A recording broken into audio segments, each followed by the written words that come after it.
जेके मिठो कुरान पढ़ा पढ़ंदे पढ़ंदे हाफिज थिया आर उन्हनि खे पारायो माण्या तिन आहिनि रुतबा जेके मिठो कुरान पढ़ा पढ़ंदे पढ़ंदे हाफिज थिया आर उन्हनि खे पारायो माण्या तिन आहिनि रुतबा जेके मिठो कुरान पढ़ा इल्म जी हित सुराण ॾिठम चंड जी हित चांडाण ॾिठम हू जी लोली बि मिठी वहदत जी वाखाण ॾिठम सोहणे नबीअ जे रिसालत जा आहिनि हित दीवाना ॾिठा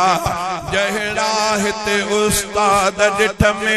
अहिड़ा तालिब मोर ॾिठम जेके मिठो कुरान पढ़ा पढ़ंदे पढ़ंदे हाफिज थिया आर उन्हनि खे पारायो माण्या तिन आहिनि रुतबा जेके मिठो कुरान पढ़ा मोतिन जी थो खाण मञा मोती तालिब मेड़नि था सोन चांदी लाल हितां हीरा खूब सेड़नि था माखीअ जी थो नहर मञा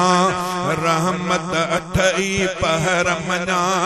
बख्तन वारनि ॿारनि ते मालिक कई अॼु आहे अता जेके मिठो कुरान पढ़ा पढ़ंदे पढ़ंदे हाफिज थिया आर उन्हनि खे पारायो माण्या तिन आहिनि रुतबा जेके मिठो कुरान पढ़ा हाफिज खे अल्लाह मिठो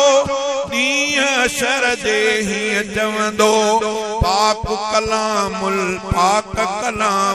लाए के तूं पढ़ंदो जन्नत वञ चढ़ंदो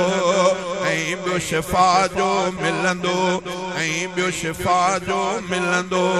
बेहिश्त ॾहनि खे वठी ॾींदो ऐं ॿियो शफ़ा जो हक़ मिलंदो बेहिश्त ॾहनि खे वठी ॾींदो बाग भले इहया उलूम हाफिज प्यारा पैदा कया जेके मिठो कुरान पढ़ा पढ़ंदे पढ़ंदे हाफिज थिया आर उन्हनि खे पारायो माण्या तिन आहिनि रुतबा जेके मिठो कुरान पढ़ा हाफिज थियो इम्तियाज मिठो हाफिज फाज़िल भी थियो अब्दुल मजीद सलाहुद्दीन ऐं हुज़ैफ़ा क़ुदूस पढ़ियो अब्दुल मजीद सलाहुद्दीन ऐं हुज़ैफ़ा क़ुदूस पढ़ियो कारी नज़ीरा माली बणियो माण्हू मिठो हिकु मोती बणियो कारी इब्राहिम मिठो नाज़िम मिठड़ो मेहनतिया जेके मिठो कुरान पढ़ा पढ़ंदे पढ़ंदे हाफिज थिया आर उन्हनि खे पारायो माण्या तिन आहिनि रुतबा जेके मिठो कुरान पढ़ा अब्द जामे शान भरियो आहे हिते उस्ताद मिठो अब्दुल बारी भी हितड़े आहे बणियो उस्ताद सुठो साईं सादिक जी मेहनत अब्दुल कदीर जी भी खिदमत दीन जे सोहणे गुलशन में खूब लगाए रंग छॾिया जेके मिठो कुरान पढ़ा पढ़ंदे पढ़ंदे हाफिज थिया आर उन्हनि खे पारायो माण्या तिन आहिनि रुतबा जेके मिठो कुरान पढ़िया शाहज़ादा हाफिज़ ही मिठा बणजी पवन आलिम बेअदा दीन जे दीनी जलसे में दिल सां घुरऊं था अहिड़ी दुआ जिन जा बच्चा कुरान पढ़िया सोना ताज से पाईंदा जिन जा बच्चा कुरान पढ़िया